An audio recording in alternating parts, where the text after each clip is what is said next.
The Joby GorillaPod is perfect for on-the-go filmmaking with a DSLR or mirrorless camera. Affiliate link below.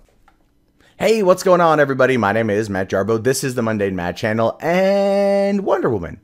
Wonder Woman has been an amazing gift this summer movie season. It's a movie many of us out there were super happy to finally see. I know I loved it. I've seen it a couple times now, and every time I watch it, it just gets better. Watching Gal Gadot and Chris Pine battle against Ares, just everything about it worked for me. And the movie is just a breath of fresh air, especially coming out of the DC extended universe. And that's a film series franchise that I very much love, but I can understand that there are lots of flaws with it, especially BVS and Suicide Squad. I will definitely grant that. But when it comes to the idea, the prospect of a sequel to Wonder Woman, because let's be fair, it gonna happen, all right. People have been wondering what's going to go on, what's going to go down. Now, this is a rumor. This is a rumor. In no way is this confirmed, and this is entirely possible that this won't happen, but it's still interesting nonetheless, and I wanted to talk about it. So according to production details, the story for Wonder Woman 2 will be another historical adventure prior to the modern-day DCEU. It's going to be set during the 1980s, and the film will send Diana against the forces of the Soviet Union in the closing days of the Cold War. The production team is expected to remain on board for the sequel, with confirmation that Jeff Johns is developing the script with Patty Jenkins, who is still in negotiations to direct, but let's face it, for all intents and purposes, she's going to sign on. They're going to probably announce that at Comic-Con next week.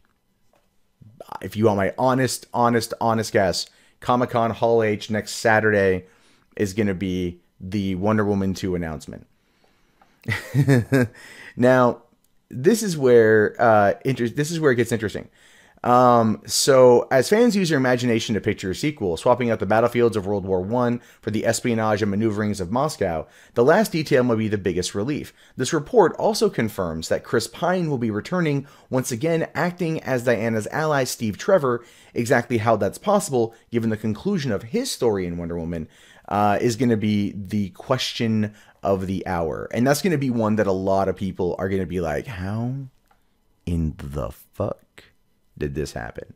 Right? How in the fuck did this happen? And I was wondering that at the end of myself. Like, you know, we see him, spoilers, by the way, for Wonder Woman. He's in the plane with all the poison gas and shit, and he turns around and he shoots it and blows up the plane, but we don't actually watch him die. What if somehow, just somehow, motherfucker ends up being, I don't know, killed or something, you know, not killed, but like right before that happens, he gets out or something, or whatever. I don't know. Like, here's what I'm thinking. This feels like the most DC thing to happen. This feels like the most DC thing to happen. The Flash. It's all going to boil down to the Flash. It feels like the only way. Okay, so again, speculation out the ass, and probably wrong, but this is just where my mind is running. You've got Justice League, the movie. Gal Gadot comes back in. Wonder Woman comes back in.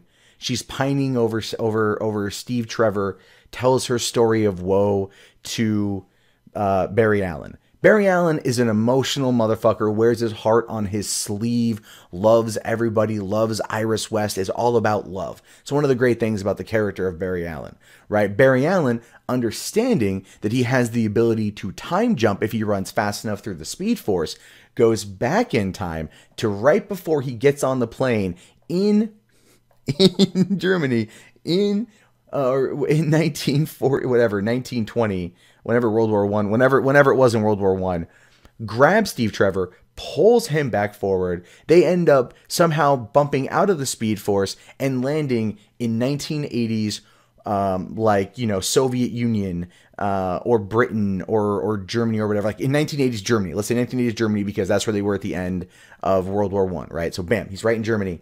And then now the Flash is there, and they end up needing help because the Flash, for some reason, loses his Speed Force ability because he timed, I don't know, he hits his head, he's knocked out cold.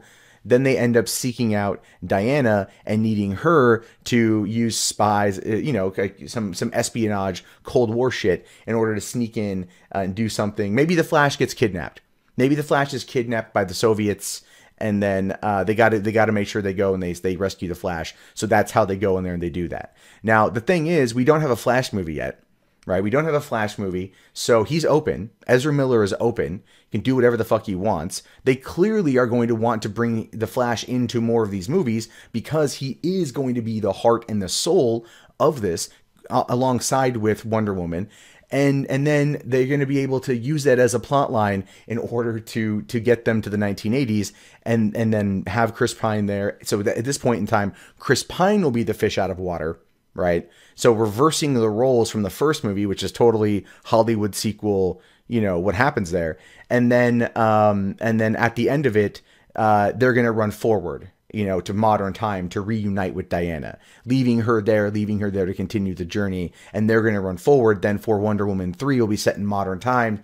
Chris Pine will be there. They're going to Peggy Carter his ass. Best way to describe it. But they're going to Peggy Carter his ass through time travel. And if you think that is too far-fetched of a plot line, is it? Is it really? I mean, we have Flashpoint, right? Flashpoint Paradox, that fucking happened in comics. This shit, they have interdimensional fucking beings with mother boxes and shit. You got parademons and shit coming into fucking Justice League. Anything could happen. Anything could happen. But that is the plot line I would roll with. That's the plot line I would roll with. If that's entirely possible, that's what I would do. It's based on the characters we have access to right now and the canon we have access to right now with the DCEU. It feels like the best possible way to make this story make sense if it is true. Now, another reason why I feel like they're going to be going towards the Cold War, for one, it's a very significant cultural part of our history. Two, Atomic Blonde is coming out at the end of this month, and that's a Cold War comic book action, you know, female kick-ass movie and shit, with Charlize Theron, and I think they're emulating that in order to capitalize on its potential success. That's where my mind went when I was reading this shit. So anyway, what do you guys think about this? Do you think it's entirely possible for this to happen? Do you think it's at all possible for this kind of shit to go down? If so, or if not my plot line, what plot line would you choose to bring Steve Trevor into Wonder Woman 2 and then further into the DCEU when it gets caught up with modern time by, like, let's say, Justice League Part 2 in 2019? These are things I'm curious to know. Go ahead and let me know in the comments. My name is, of course, Matt Jarbo. This is $3 Buck Theater. I will talk to you guys later. Have yourself a fantastic day. Peace out.